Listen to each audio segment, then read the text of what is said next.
విజయనగరం నగరంలో భక్తి, సేవాభావం, సామాజిక చైతన్యం కలగలిపిన ఓ ఆధ్యాత్మిక కార్యక్రమం ఘనంగా నిర్వహించబడింది.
కుసుమంచి ఫౌండేషన్ ఆధ్వర్యంలో ఘంటాలక్ష్మి సేవా సంఘం, ఘంటాలక్ష్మి సినీ ఆర్కెస్ట్రా, శ్రీ ఆదినారాయణ స్మారక కళాపీఠం సభ్యులలో కొంతమంది పాల్గొన్నారు.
శ్రీరామ్. జై జై శ్రీరామ్.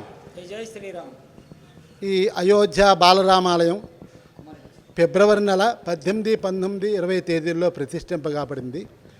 శ్రీ కూసుమంచి సుబ్బారావు గారి ఆధ్వర్యంలో ఈ ప్రతిష్ఠ జరిగింది. శ్రీ ఆదినారాయణ కళాపీఠం. ఆదినారాయణుడు అంటే ఆదినారాయణుడు అంటే నారాయణమూర్తి మరియు ఈ ఇక్ష్వాకు వంశ మూల పురుషుడైనటువంటి సూర్యనారాయణమూర్తి. సూర్యవంశపు రాజు ఆయన. ఆ స్వామివారి పైన సూర్యనారాయణమూర్తి ఉన్నారు చూడండి. ఆయన సూర్యనారాయణమూర్తి. అంతే సూర్యనారాయణమూర్తి ఆశీస్సులతోటి ఈ ఆదినారాయణ కళాపీఠం వారు ప్రతి నెల ఇక్కడ అన్నమాచార్యుల కీర్తనలు మరియు త్యాగరాజ స్వామి కీర్తనలు కూడా ఆలాపించి భక్తిరంజని కార్యక్రమాలు, భక్తి పాటలు పాల్గొని అందులో మాలాంటి వాళ్ళకి కూడా మాలాంటి పెద్దవాళ్ళకి ఘంటసాల గారి భక్తి గీతాలంటే చాలా ఇష్టం మాకు. వారు ఆ ఘంటసాల గారి భక్తి గీతాలు కూడా ఆలపించి శ్రీ స్వామివారి కృపకు పాత్రులు కాగలరని కోరుచున్నాం. ఈ దేవాలయం పాంచరాత్రి ఆగమానుసారంగా ఇక్కడ అర్చన జరుగుతున్నది. శ్రీ స్వామివారు ఇక్కడ ప్రత్యేకత ఏమిటంటే, ఇక్కడ దేవాలయంలో లోపల కరెంటు విద్యుత్ దీపాలంకరణ చెయ్యం. నేతి దీపాలతోనే స్వామివారి దర్శనం చేసుకోవాలని మా అభిలాష. ఆ ప్రయత్నాలు ఆ దిశగా జరుగుతున్నాయి ప్రయత్నాలు. అయితే ఈ దేవాలయం దినదిన అభివృద్ధి చెందుతూ కూసుమంచి ఫౌండేషన్ వారి ఆధ్వర్యంలో చాలా అభివృద్ధి కార్యక్రమాలు జరుగుతున్నాయి. ఇక్కడ ఇంకా అభివృద్ధి కార్యక్రమాలు జరుగుతాయి. భవిష్యత్తులో కార్తీక మాసం, దసరా నవరాత్రులు, వినాయక నవరాత్రులు, అలాగే సరస్వతీదేవి పూజలు, ముఖ్యంగా ధనుర్మాసం మాసానాం మార్గశీర్షోహ అన్నారు కృష్ణ పరమాత్మ. మాసములలో మార్గశీర్ష మాసమును నేనే అన్నారు. అంచేత ఆ మార్గశీర్ష మాసంలో ధనుర్మాసం వస్తుంది. ఆ ధనుర్మాసం కార్యక్రమం అత్యంత వైభవంగా జరిపిద్దామని, ఆ రామచంద్రమూర్తి ఆశీస్సులతో జరిపిద్దామని సంకల్పం చేసుకున్నాము. కావున భక్తులు 50 మంది విచ్చేసి ఈ ధనుర్మాస కార్యక్రమంలో పాల్గొని ఆ గోదాదేవి రంగనాథుడి యొక్క అనుగ్రహాన్ని పొందగలుగుతారని కోరుకుంటున్నాము. ఇంకా ప్రతి నెలలో వచ్చేటువంటి పునర్వసు నక్షత్రం నాడు స్వామివారి కళ్యాణం జరిపించే ఉద్దేశం ఉంది. ఈ కన్స్ట్రక్షన్ అంతా అయిపోయిన తర్వాత ఆ కార్యక్రమాలన్నీ ప్రారంభిస్తాము. ఇవన్నీ సుబ్బారావు గారి ఆధ్వర్యంలో జరుగుతాయి. కావున భక్తులు 50 మంది విచ్చేసి ఈ పూజా కార్యక్రమంలో పాల్గొని ఈ దేవాలయ అభివృద్ధికి సహకరించగలరని కోరుకుంటున్నాం. జై శ్రీరామ్. జై శ్రీరామ్. జై శ్రీరామ్. జై శ్రీరామ్. జై శ్రీరామ్. జై శ్రీరామ్. జై శ్రీరామ్. జై శ్రీరామ్. జై జై శ్రీరామ్. శుక్లాం వరదనం విష్ణుం శశివర్ణం చతుర్భుజం ప్రసన్నవదనం జాయే సర్వ విఘ్నోపశాంతితే. సరస్వతీ నమస్తభ్యం వరదే కామరూపిణి విద్యారంభ కరిష్యామి సిద్ధర్భమే సదా. సరస్వతి భగవతి భారతి జై పైడమాంబ. జై జై పైడ. ఓం శ్రీ సాయిరామ్. ఈ బాలమందిరం రామతిలక్కు వారి అయోధ్య రామ మందిరం ఇక్కడ ఒక 2-3 సంవత్సరాలుగా ఈ మందిరాన్ని మన కూసుమంచి సుబ్బారావు గారు ప్రారంభోత్సవం చేశారు అందరూ అనుగ్రహంతో. ఆయన ఈ దేవాలయం కట్టడానికి మాకు ఒకసారి 2-3 సార్లు మీటింగ్లో కూడా చాలా చక్కగా చెప్పడం జరిగింది. ఈ మందిరం కట్టడానికి ఆయనకి ప్రతిరోజు కూడా 3 గంటలకే వేకువజామునే ఆ రాముల వారు కలలోకి వచ్చి నువ్వు ఎలాగైనా ఈ మన అయోధ్య రామ మందిరం కట్టమని ఆయన కలలో వచ్చి ప్రతిరోజు కూడా స్వప్నంలో ఆయన దర్శనాలు ఇచ్చి ఆయన మేల్కొనబెట్టి ఈ యొక్క మందిరాన్ని ప్రారంభించారు. ఏంటి ఇలాగా ప్రతిరోజు కూడా ఇలాగా ఈ రాముడి తాలూకా మందిరం కట్టమని నాకు ఆజ్ఞాపిస్తున్నారు స్వామిలు ఇలాలా ఏటని ఆయన అందరికీ కూడా చెప్పడం జరిగితే, ఇది నిజంగా తెల్లవారుజామున వచ్చిన కళ నిజమే స్వామి ప్రారంభించంటే ఆయన ప్రారంభించి చాలా చక్కగా అయోధ్య రామ మందిరాన్ని ఈ విజయనగరం వాస్తవులందరికీ కూడా అందించారు. ఈ యొక్క అయోధ్య రామ మందిరంలో ప్రతి సంవత్సరం కూడా రామమాలలు ఈ సంవత్సరం ఇంచుమించు సుమారుగా 300 మంది మనకి రామమాలలు వేశారు.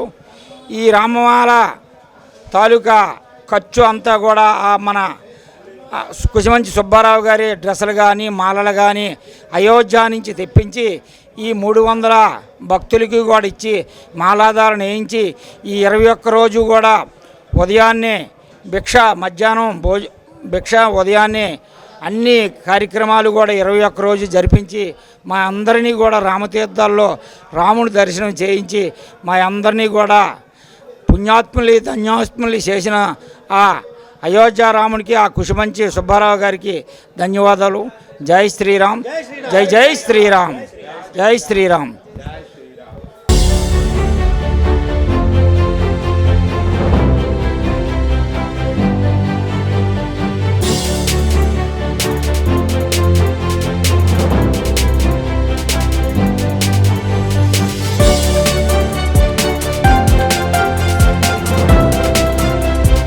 కుసుమంచి ఫౌండేషన్ ఆధ్వర్యంలో శ్రీరామ హుండీ పూజా కార్యక్రమం భక్తి శ్రద్ధలతో జరిగింది. మే 5వ తేదీ మంగళవారం ఉదయం 9 గంటలకు అయోధ్య బాలక్రామ మందిర్ ప్రాంగణంలో నిర్వహించిన ఈ కార్యక్రమంలో భక్తులు పెద్ద సంఖ్యలో పాల్గొని జై శ్రీరామ్ నినాదాలతో ఆధ్యాత్మిక వాతావరణాన్ని నెలకొల్పారు.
ఓం భూర్భువస్వ తత్సవితుర్వరేణ్యం భర్గో దేవస్య ధీమహి ధియో యో నః ప్రచోదయాత్.